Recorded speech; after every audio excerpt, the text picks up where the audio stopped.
جمعے کے دن دعا قبول ہونے کا خاص وقت کون سا ہے؟ جمعہ کے دن ایک گھڑی ایسی بھی ہے جس میں اللہ تبارک و تعالی خاص طور پر دعا قبول فرماتا ہے۔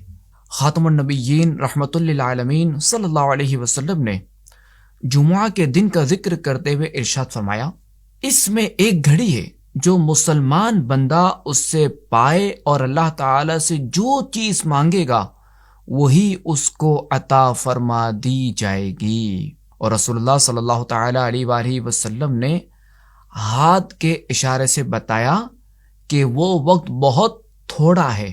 یہ مقبولیت والا وقت کون سا ہے؟ اس بارے میں دو روایتیں کافی مضبوط ہیں۔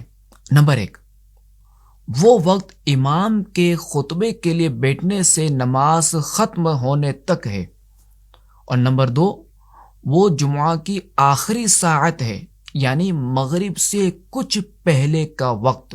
تو اے عاشقان رسول، اگر آپ اپنے حاجت کی برآوری چاہتے ہیں تو جمعہ کے دن کو غنیمت جانتے ہوئے اس دن دعا کیجئے، اس حاجت کا سوال کیجئے، اللہ تعالی سے دعا کیجئے، انشاءاللہ الکریم آپ کی مرادیں پوری ہوں گی۔ اے عاشقان صحابہ و اہل بیت، آپ کو بہت بہت جمعہ مبارک ہو۔